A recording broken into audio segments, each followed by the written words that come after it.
cảm thấy thật vui và nhiều hạnh phúc đồng hành với quý vị đến với kênh Bậu Kể Chuyện Ma hôm nay. Chuyện ma bí ẩn ngôi miếu cổ, hai ông lão trừ tà. Ngôi làng nhỏ nằm heo hút bên sườn núi, bốn bề cây cối tùm.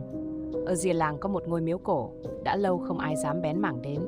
Người già kể rằng miếu từng là nơi thờ một vị thần cai quản vùng đất, nhưng từ hàng chục năm trước có kẻ đã phá hoại miếu, khiến thần phẫn nộ mà rời đi. Từ đó, ngôi miếu trở thành chốn quỷ ám. Gần đây những chuyện kỳ lạ liên tiếp xảy ra. Người dân đi ngang miếu vào buổi tối nghe thấy tiếng thì thầm vang vọng. Có kẻ gan dạ thử vào thì sáng hôm sau được tìm thấy bên bờ suối, toàn thân lạnh ngắt, miệng không ngừng ú ớ những lời vô nghĩa. Trâu bò trong làng thỉnh thoảng biến mất không dấu vết. Làng ngày càng chìm trong nỗi sợ hãi. Lúc này, hai ông lão trong làng, ông Thịnh và ông Lâm, quyết định tìm hiểu ngọn nguồn. Ông Thịnh trước đây là thầy Pháp, đã rửa tay gác kiếm nhưng vẫn nắm rõ các thuật trừ tà. Ông Lâm tuy chỉ là thợ rèn nhưng tinh thông phong thủy và biết cách chế tạo bùa chú đơn giản. Một đêm, hai ông mang theo đèn dầu, bùa chú và một ít gạo nếp tiến về phía miếu cổ. Khi họ đến nơi, một luồng khí lạnh thấu xương lập tức ập tới, dù giữa hè trời nóng hầm hập. Trước cửa miếu, cỏ dại mọc tùm nhưng tuyệt nhiên không có tiếng côn trùng. Ông Thịnh rút ra một lá bùa, dán lên cửa miếu, khẽ lẩm bẩm. Có oán khí rất nặng, thứ trong này không phải hồn ma thông thường. Cánh cửa gỗ mục nát kéo kẹt mở ra, một làn gió lạnh thốc thẳng vào mặt hai ông, kéo theo một mùi tanh nồng khó chịu. Ánh đèn dầu yếu ớt soi rọi bên trong, bát nhang trên bàn thờ vỡ vụn, tượng thần đã bị đập nát, nhưng thứ đáng sợ nhất chính là một chiếc hũ gốm đen đặt ngay chính giữa. Ông Lâm chau mày. Có người đã phong ấn thứ gì đó ở đây, nhưng phong ấn đang yếu dần. Bỗng nhiên, chiếc hũ khẽ rung lên, phát ra một âm thanh cộc cộc như có thứ gì đó đang cố gắng chui ra. Tiếng cộc cộc từ chiếc hũ đen vang lên rõ ràng hơn, đều đặn như có ai đó gõ từ bên trong. Cả hai ông lão đều cảm nhận được luồng khí lạnh đang len lỏi trong không gian, ngày một dày đặc. Ông Thịnh vội lấy ra một lá bùa màu vàng, niệm chú rồi dán lên nắp hũ. Bỗng nhiên, đèn dầu chập chờn rồi tắt phụt. Không gian chìm trong bóng tối đặc quánh. Một giọng cười khẽ vang lên từ đâu đó, kéo dài từng hồi như vọng lại từ cõi âm. Ai? Ra đây! Ông Lâm gầm lên, rút ra một thanh sắt nhỏ đã được yểm bùa, quơ mạnh về phía trước. Bịch! Một vật gì đó rơi từ trên xà nhà xuống ngay trước mặt hai ông. Trong ánh sáng le lói từ chiếc bật lửa của ông Thịnh, họ thấy đó là một con búp bê cũ kỹ, gương mặt nứt nẻ, hai con mắt đen sâu thẳm. Ông Thịnh liếc nhìn rồi thở hắt ra. Bùa yểm, ai đó đã dùng con búp bê này để trấn giữ phong ấn. Nhưng trước khi kịp làm gì, búp bê đột nhiên bật dậy. Nó nhấc bổng lên không, tay chân giật giật như bị điều khiển bởi một thế lực vô hình. Đột nhiên, một tiếng thét chói tai vang lên từ trong chiếc hũ đen. Cả ngôi miếu rung chuyển dữ dội như có một cơn động đất. Ông Lâm lập tức rải gạo nếp xuống đất tạo thành một vòng tròn, kéo ông Thịnh lùi lại. Ngay lúc đó, nắp hũ bung ra, một luồng khí đen bốc lên, xoáy tròn giữa không trung, dần dần hiện ra hình dạng của một người đàn bà với đôi mắt đỏ ngầu, mái tóc dài xõa phủ kín khuôn mặt. Giọng nói của bà ta lạnh buốt. Các ngươi không nên đến đây. Dứt lời, cánh cửa miếu đóng sập lại. Không còn đường lui, hai ông lão chỉ còn cách đối mặt với ác quỷ vừa được giải phong ấn.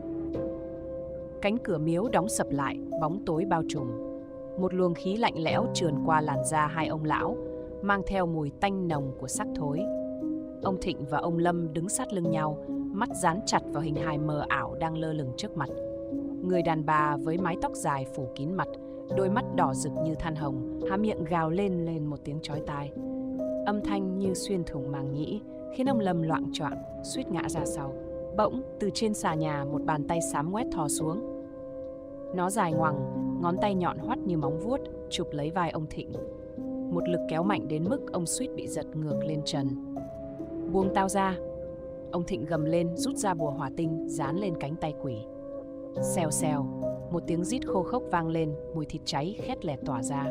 Bàn tay quỷ rú lên thảm thiết rồi rụt lại, nhưng trên vai ông Thịnh đã hằn rõ 5 dấu móng tay đen ngòm. Ngay lúc đó, bóng ma người đàn bà bỗng biến mất. Gió nổi lên, cát bụi mù mịt, và từ bốn phía vang vọng những tiếng cười khanh khách. Thầy Pháp, các ngươi đến để chết sao? Bịch, bịch, bịch. Những bàn tay trắng bệch bắt đầu thò ra từ trong tường. Móng tay cào cấu vào không khí, tiếng rít vang lên đầy tuyệt vọng. Những gương mặt méo mó, không rõ hình thù xuất hiện chớp nhoáng rồi biến mất, như thể có hàng trăm oan hồn đang gào khóc. Ông Lâm vội rút ra một nắm gạo nếp, rắc xuống đất miệng niệm chú. Nhưng chưa kịp hoàn thành, một gương mặt quỷ dữ thình lình xuất hiện ngay sát mặt ông. Đôi mắt đỏ ngầu trợn trừng, miệng ngoác to tận mang tai với những chiếc răng sắc nhọn. Phập, một bàn tay lạnh buốt túm lấy cổ ông Lâm, kéo mạnh. Bàn tay lạnh buốt siết chặt cổ ông Lâm, móng vuốt nhọn hoắt cắm sâu vào da thịt. Hơi thở tanh tưởi của thứ gì đó không phải con người phả thẳng vào mặt ông.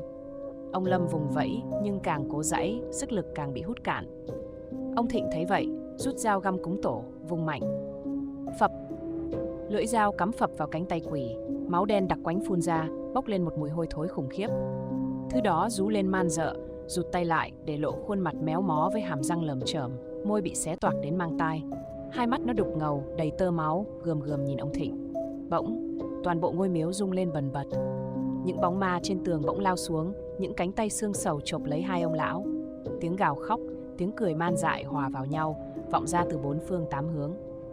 Ông Lâm dù còn choáng váng nhưng vẫn cố rút ra tấm bùa lục tự đại minh chú, run giọng hét lớn: Om Mani Padme Hum. Lá bùa rực sáng. Một luồng sáng vàng quét qua, đẩy lùi lũ ma quỷ đang trực chờ sâu xé hai ông lão. Những gương mặt quỷ dữ rú lên thảm thiết, nhưng thay vì tan biến, chúng quằn quại co rút lại rồi hợp thành một hình thù quái dị ngay giữa miếu. Đó là một cái đầu người khổng lồ, đầy vết khâu chằng chịt, miệng ngoác rộng đến tận mang tai, lưỡi dài thè ra, nhầy nhụa máu đen, mắt nó trợn ngược, nhìn chằm chằm hai ông lão, rồi cất tiếng cười khanh vọng từ cõi âm. Các ngươi dám phá phong ấn của ta, giờ thì chết đi.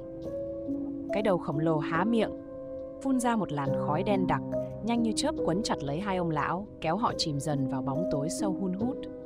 Hư, hư. Hai ông lão bị kéo vào một không gian đen đặc như mực, hơi lạnh thấu xương bao trùm. Làn khói đen từ miệng con quỷ không chỉ trói chặt cơ thể mà còn len lỏi vào mũi, vào miệng, khiến họ nghẹn thở. Tiếng cười ma quái vang vọng. Nếm thử nỗi đau của những kẻ đã chết nơi đây đi. Đột nhiên, từng bàn tay trơ xương chui ra từ lòng đất, túm lấy chân hai ông lão, kéo xuống. Làn da của những bàn tay đó bong tróc, nhầy nhụa máu. Ngón tay bấu chặt, móng tay gãy rụng vẫn cắm sâu vào thịt. Tách. Ông Thịnh hoảng hốt nhìn xuống. Một ngón tay thối rữa đã cắm vào bàn chân ông. Mùi hôi thối xộc lên tận óc. Cơn đau bỏng rát lan khắp cơ thể, như thể hàng trăm con giòi đang bò dưới da. Lâm, niệm chú. Ông Thịnh gầm lên, nhưng ông Lâm không phản ứng. Ông ta đứng bất động, mắt trợn trừng, miệng há hốc. Một bóng người đen xì đang đứng sau lưng ông. Hai bàn tay thò vào trong miệng ông, kéo căng hai bên má. Máu bắt đầu rỉ ra từ khóe môi, nhưng ông Lâm không thể nhúc nhích. Lâm, ông Thịnh vội vàng rút bùa, dán lên trán bạn mình. Bốp, bóng đen phía sau nổ tung thành hàng ngàn con sâu trắng hếu, rơi lộp độp xuống đất, ngọ nguậy bò lên chân ông Lâm. Lúc này ông Lâm gục xuống, nôn thốc nôn tháo. Nhưng thứ trào ra không phải nước hay thức ăn, mà là những con giòi trắng, cùng một con mắt người còn dính máu. Một tiếng thét kinh hoàng vang lên, nhưng không phải từ ông Lâm mà từ cái đầu quỷ khổng lồ. Nó đang run rẩy, lùi lại. Dưới chân hai ông lão, một vòng tròn ma thuật cổ xưa bắt đầu hiện ra, ánh sáng đỏ rực tỏa ra như thiêu đốt không gian. Có gì đó sắp xuất hiện. Vòng tròn ma thuật dưới chân hai ông lão rực sáng, tỏa ra luồng khí nóng bỏng khiến cái đầu quỷ rít lên đau đớn. Những con mắt trên mặt nó trợn trừng, các thớ thịt co giật như thể đang bị thiêu cháy từ bên trong. Nhưng rồi, cái đầu khổng lồ bỗng nở một nụ cười man rợ. Các ngươi nghĩ, có thể diệt ta dễ dàng vậy sao? Từ cái miệng rộng hoác, hàng chục cánh tay đen xì thò ra, vươn về phía hai ông lão. Móng tay dài nhọn, nhầy nhụa dịch đen, ngoắc lấy không khí, phát ra những tiếng cọt kẹt như xương gãy. Vút, một bàn tay bất thình lình cắm phập vào ngực ông Lâm. Ông lão hộc lên một tiếng, máu từ miệng trào ra. Cánh tay đó bóp nát trái tim ông trong lồng ngực, nhưng lạ thay, ông Lâm vẫn chưa chết. Đôi mắt ông chuyển sang màu trắng dã, gương mặt méo mó, miệng mấp máy những câu vô nghĩa. Lâm, tỉnh lại! Ông Thịnh gào lên, nhưng cơ thể ông Lâm bắt đầu vặn vẹo, các khớp xương kêu răng rắc. Cái đầu quỷ rú lên cười. Hắn đã là của ta. Bỗng nhiên, bụng ông Lâm phình to như có thứ gì đó đang quằn quại bên trong. Rồi từ rốn ông một bàn tay đầy móng vuốt chọc thủng da bụng, thò ra ngoài. Những ngón tay thon dài, đen xì quấn quanh ruột gan ông như đang thưởng thức một bữa tiệc đẫm máu. Bốp, ông Thịnh vung dao găm, chém phăng bàn tay quỷ. Cái đầu quỷ giống lên, toàn bộ không gian rung chuyển dữ dội. Xung quanh những oan hồn vặn vẹo, rỉ máu, gào khóc, tiếng than oán vang vọng như từ địa ngục. Bóng tối dần nuốt chửng tất cả. Ngôi miếu rung chuyển dữ dội, tường nứt toác, mái ngói rơi lả tả. Cái đầu quỷ gào lên điên loạn, máu đen tuôn trào từ miệng nó như suối. Những oan hồn xung quanh quằn quại, vặn vẹo, rồi từng kẻ bốc cháy trong ngọn lửa ma quái màu xanh lục. Ông Lâm run rẩy, bụng vẫn phập phồng như có thứ gì đó đang cựa quậy bên trong. Ông Thịnh nghiến răng, rút ra lá bùa cuối cùng, cắm phập vào trán bạn mình. Bùm! Ông Lâm gào lên đau đớn, hơi thở quỷ dị tỏa ra từ miệng, làn da nhăn nheo bong tróc từng mảng, lộ ra những thớ thịt đen xì, rỉ mủ. Nhưng rồi, từ trên đỉnh đầu ông, một bóng đen lao ra, gào thét điên loạn, chính là oán linh đã chiếm đoạt ông Lâm. Ông Thịnh không chần chừ, vung dao găm xuyên thẳng qua trán bóng đen. Xoát! Con quỷ rít lên, cơ thể nó nổ tung thành tro bụi, hòa vào không trung. Ông Lâm ngã quỵ, máu từ miệng ọc ra, đôi mắt dại đi. Ông Thịnh lao đến đỡ bạn, nhưng một bóng đen khổng lồ trùm xuống từ phía sau. Cái đầu quỷ đã hợp lại thành một hình dạng mới, một con quái vật to lớn dị hình, thân thể được vá lại từ vô số thi thể, những khuôn mặt nhăn nhúm, méo mó, không ngừng rên rỉ đau đớn. Nó há miệng, hàng trăm bàn tay mọc từ họng nó chộp thẳng vào hai ông lão. Chết đi! Nhưng đúng lúc đó, ngôi miếu phát nổ, ánh sáng đỏ rực bùng lên từ vòng tròn phong ấn, nuốt chửng tất cả. Tiếng thét của con quỷ bị xé nát trong không khí, toàn bộ ngôi miếu sụp đổ, chôn vùi bóng tối mãi mãi. Khi trời sáng, chỉ còn lại một đống đổ nát, không ai còn thấy ông Thịnh hay ông Lâm nữa. Chỉ có hai bộ xương khô nằm giữa tàn tích ngôi miếu, tay vẫn nắm chặt lấy nhau.